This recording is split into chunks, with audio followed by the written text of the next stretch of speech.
Hola, este es un espacio para la buena literatura. Vamos a leer cuentos de todos los géneros y de autores consagrados y de los otros, pero nunca el cuento del autor. No vamos a leer ni El gato negro de Poe, ni El hombre de la esquina rosada de Borges, ni Casa tomada de Cortázar. Trataremos de recorrer otros caminos no tan transitados. Ojalá les guste la propuesta.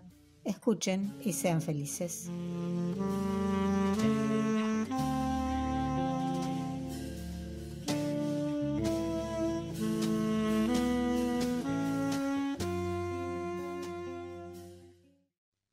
La aventura de un soldado, de Ítalo Calvino. Traducción de Aurora Bernardes. En el compartimiento, junto al soldado de infantería Tomagra, se sentó una señora alta y opulenta. A juzgar por el vestido y el velo, debía de ser una viuda de provincias. El vestido era de seda negra, apropiado para un largo luto, pero con guarniciones y adornos inútiles, y el velo, que caía del ala de un sombrero pesado y anticuado, le envolvía la cara. Había otros lugares libres en el compartimiento, observó el infante Tomagra, y pensó que la viuda elegiría uno de ellos. En cambio, a pesar de su áspera cercanía de soldado, se sentó justo allí. Seguramente por alguna razón de comodidad, se apresuró a pensar el infante Tomagra, una cuestión de corrientes de aire o de dirección de la marcha. Por la robustez del cuerpo firme y hasta un poco cuadrado, se le hubieran dado poco más de 30 años, si una morbidez de matrona no suavizara las altas curvas. Pero la cara, el encarnado marmóreo y al mismo tiempo flojo, la mirada inasible bajo los párpados pesados, las cejas de un negro intenso y además los labios severamente apretados, pintados con descuido de un rojo chocante, le hacían parecer en cambio de más de 40. Tomagra, joven soldado de infantería en su primer permiso, era Pascua, se encogió en el asiento no fuera a ser que la señora, tan alta y opulenta, no cupiese, y se encontró inmediatamente envuelto en su perfume, un perfume conocido y quizá ordinario, pero ya amalgamado por una larga costumbre a los olores naturales del cuerpo. La señora se había sentado con compostura, revelando allí a su lado proporciones menos majestuosas de lo que le habían parecido al verla de pie. Las manos, rollizas y con oscuros anillos que le apretaban los dedos, las tenía cruzadas sobre el regazo, encima de un bolso reluciente y de una chaqueta que se había quitado descubriendo brazos redondos y claros.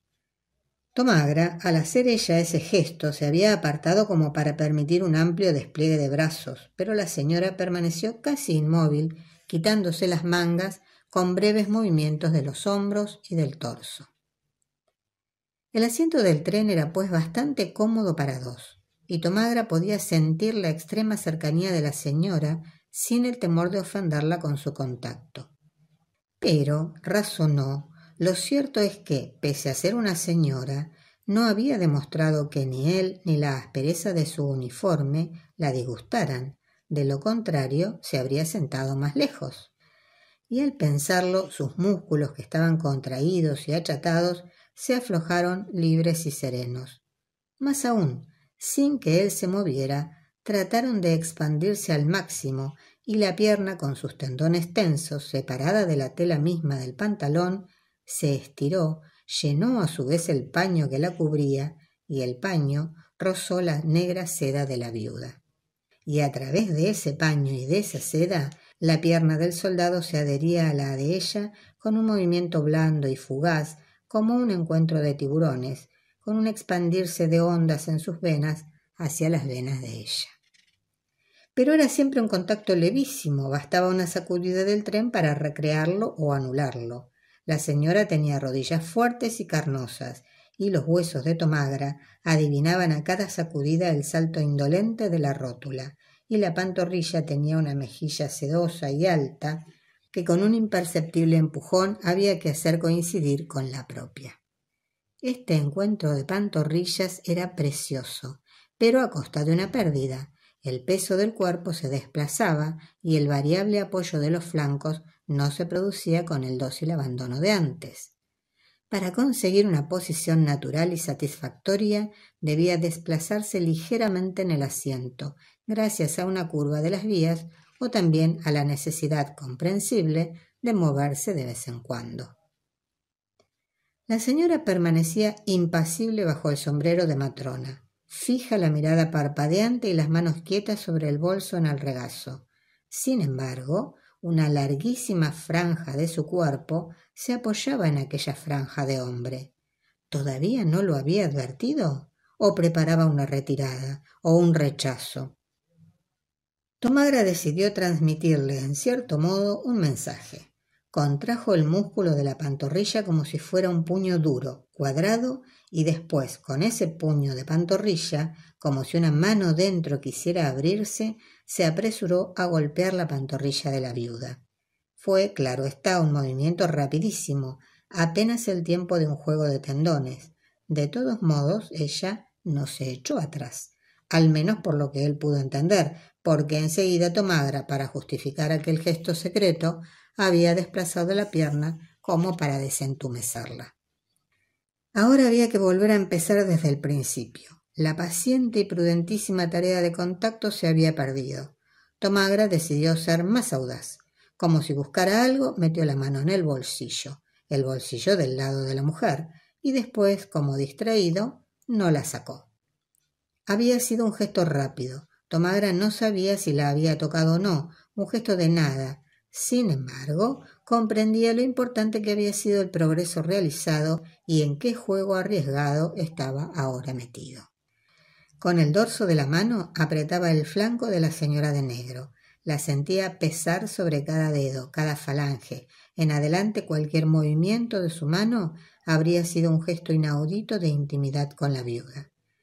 Conteniendo la respiración, Tomagra le dio la vuelta a la mano en el bolsillo, es decir, puso la palma del lado de la señora, abierta contra ella, pero dentro del bolsillo.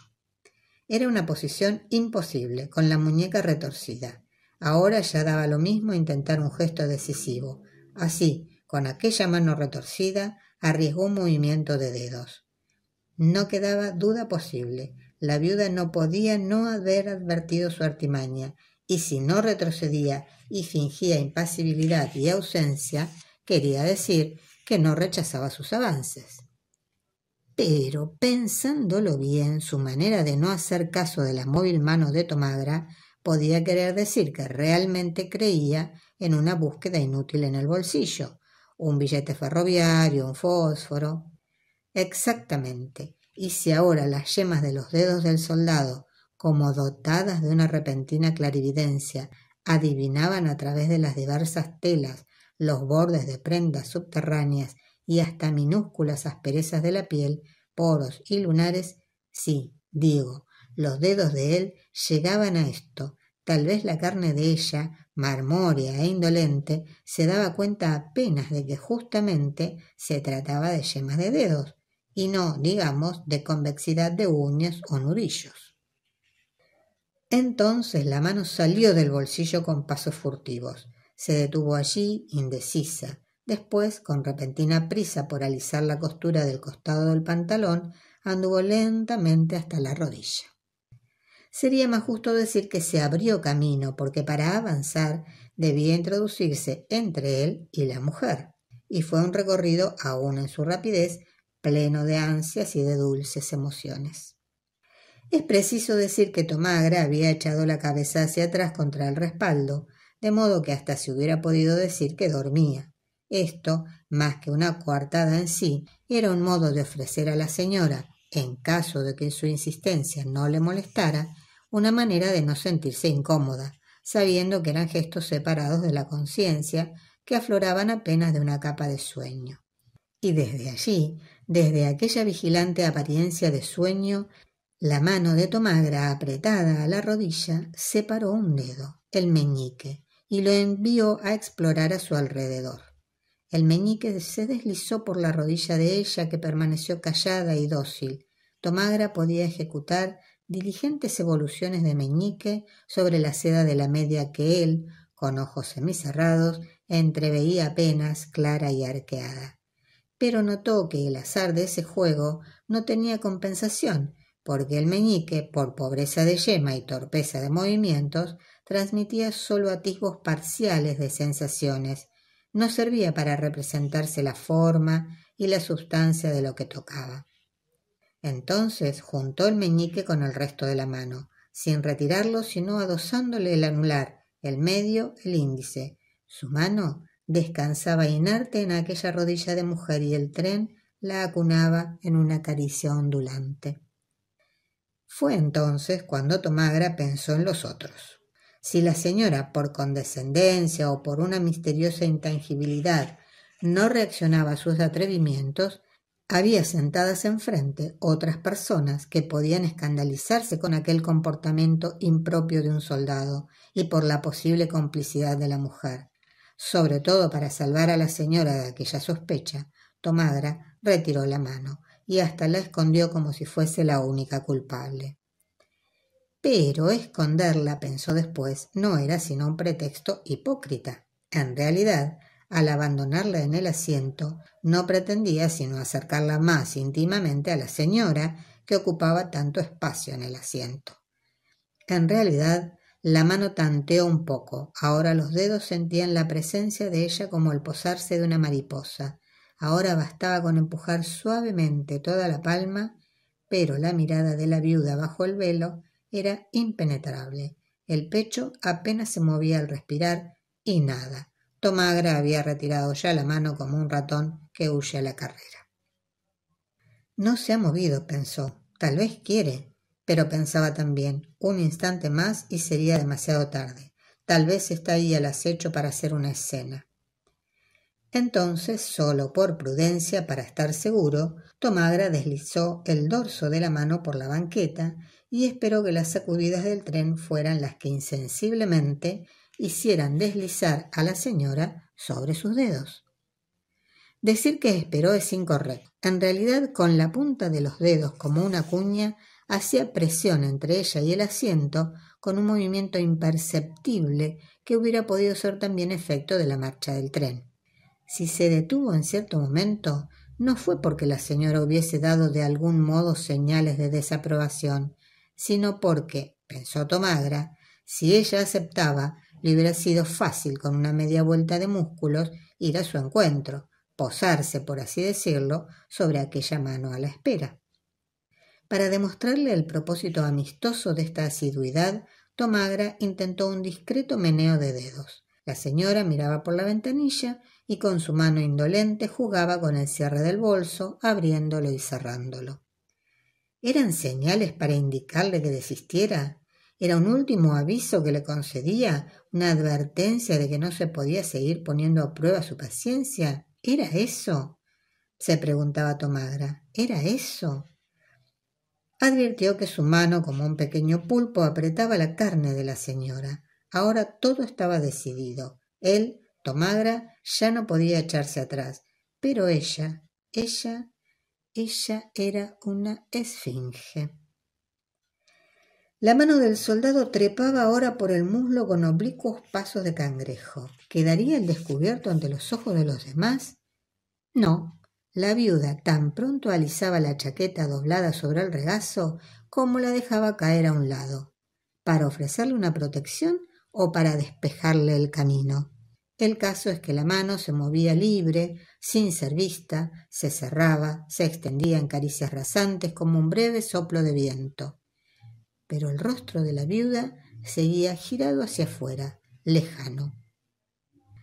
Tomagra le miraba una zona de piel desnuda entre la oreja y el abultado chiñón, y en aquel axila de oreja, el pulsar de una vena, esta era la respuesta que ella le daba, clara, vehemente e inasible. De pronto volvió la cara severa y marmórea, el velo que caía del sombrero se movió como una cortina, pero aquella mirada lo había dejado a él, Tomagra, atrás, tal vez ni siquiera lo había rozado. Miraba más allá de él, algo o nada, el punto de apoyo de un pensamiento, pero siempre algo más importante que él. Esto lo pensó después, porque antes, apenas vio aquel movimiento de ella, se echó rápidamente hacia atrás y apretó los ojos como si durmiera.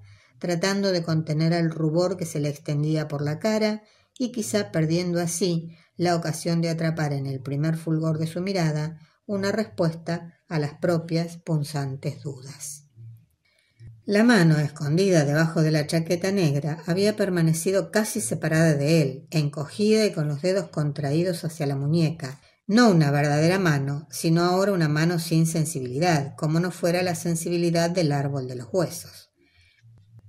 Pero como la tregua concedida por la viuda a su propia impasibilidad con aquella imprecisa mirada a su alrededor había terminado enseguida, en la mano volvió a circular sangre y coraje. Y fue entonces cuando, al retomar contacto con la mórbida corva de la pierna, él se dio cuenta de que había llegado a un límite. Los dedos corrían por el ruedo de la falda. Más allá venía el salto de la rodilla, el vacío. Era el final, pensó el soldado Tomagra, de aquella orgía secreta, y ahora, al pensarlo, parecía bien mísera en su recuerdo, aunque la hubiera agigantado codiciosamente mientras la vivió. Una torpe caricia de seda bajo una chaqueta de seda, algo que de ningún modo se le podía negar, precisamente por su lamentable condición de soldado, y que discretamente la señora, sin demostrarlo, se había dignado concederle. Pero en su intención de retirar desolado la mano, se interrumpió al observar cómo tenía ella la chaqueta sobre las rodillas, no ya doblada, y sin embargo así le había parecido al principio, sino echada con descuido, de modo que una parte colgaba delante de las piernas. Así era en una guarida cerrada, quizás una última prueba de confianza que le daba la señora, convencida que la desproporción entre ella y el soldado era tal que él seguramente no la aprovecharía. Y el soldado evocaba con esfuerzo lo que hasta entonces había ocurrido entre él y la viuda, tratando de descubrir algo en el recuerdo de la actitud de ella que indicase que condescendía a algo más. Y ya volvía a pensar en sus propios gestos como si fueran superficiales e insignificantes, roces o frotes casuales, o como si entrañaran una intimidad decisiva que le impedía ahora echarse atrás. Su mano cedió a esta última forma del recuerdo porque, antes de que hubiese reflexionado bien sobre lo irreparable del acto, ya superaba el obstáculo. Y la señora dormía. Había abandonado la cabeza con el fastuoso sombrero contra un ángulo y tenía los ojos cerrados. ¿Debía él, Tomagra, respetar ese sueño, fuese verdadero o fingido, y retirarse? ¿O era un expediente de mujer cómplice que ella hubiera debido conocer y por el que debía, en cierto modo, demostrar gratitud? El punto al que había llegado no le permitía dilaciones, no le quedaba sino seguir adelante. La mano del infante Tomagra era pequeña y corta, y sus durezas y callosidades estaban bien amalgamadas al músculo, haciéndola suave y uniforme. El hueso no se sentía, y el movimiento nacía más de nervios, pero con suavidad que de falanges. Y esa mano pequeña hacía movimientos continuos, generales, minúsculos, para mantener la totalidad del contacto viva y encendida. Pero cuando al fin un primer estremecimiento recorrió la morbidez de la viuda, como un fluir de lejanas corrientes marinas por secretas vías subacuáticas, el soldado se quedó tan sorprendido que, como si supiera que hasta ese momento ella no se había dado cuenta de nada, como si verdaderamente hubiese dormido, asustado, retiró la mano. Ahora, con las manos sobre las propias rodillas, estaba encogido en el asiento como cuando la señora había entrado. Comprendió que se comportaba de una manera absurda. Entonces se puso a golpear con los tacones, a desentumecerse las piernas, con lo cual parecía igualmente ansioso por restablecer los contactos, pero aquella prudencia suya era también absurda, como si quisiera recomenzar desde el principio su pacientísima tarea y no estuviera ahora seguro de las ya profundas metas que había alcanzado. ¿Pero las había alcanzado realmente o había sido solo un sueño? Un túnel se les vino encima. La oscuridad era cada vez más espesa y entonces Tomagra, primero con gestos tímidos de vez en cuando, encogiéndose como si estuvieran los primeros avances y se maravillase de su audacia, después, siempre tratando de convencerse de la extrema confianza a la que había llegado con la mujer, adelantó una mano temblorosa como una gallinita hacia el pecho de ella, grande y un poco abandonado a su peso, y a tientas trataba de explicarle la miseria y la insoportable felicidad de su estado, y su necesidad no de otra cosa, sino de que ella saliera de su reserva. La viuda efectivamente reaccionó, pero con un brusco gesto de defensa y rechazo. Esto bastó para arrinconar a Tomagra en su ángulo, torciéndose las manos. Pero era probablemente una falsa alarma. Una luz en el corredor había inspirado a la viuda el temor de que el túnel terminara pronto.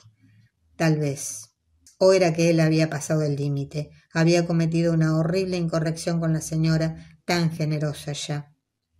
No, ahora no podía haber nada prohibido entre ellos, y más aún, el gesto de ella era una señal de que todo era verdadero, de que ella aceptaba, que participaba.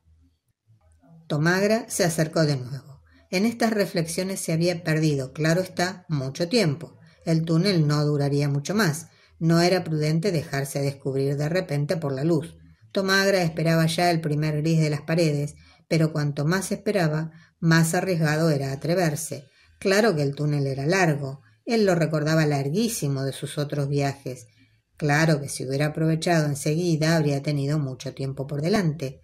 Ahora era mejor esperar el final, pero como no terminaba nunca, quizás esta sería la última oportunidad para él. Ahora la oscuridad disminuía, ahora terminaba. Estaban en las últimas estaciones de un trayecto de provincias. El tren se iba vaciando. De los pasajeros del compartimiento, los más se habían apeado. Los últimos empujaban las maletas, se preparaban para bajar. Terminaron por quedar solos el soldado y la viuda, muy juntos y separados, los brazos cruzados, mudos, mirando el vacío. Tomagra tuvo todavía necesidad de pensar. Ahora que todos los lugares están libres, si quisiera estar tranquila y cómoda, si yo le molestara, cambiaría de asiento. Algo lo contenía y lo asustaba todavía, tal vez en el pasillo la presencia de un grupo de fumadores o una luz que se había encendido porque caía la noche.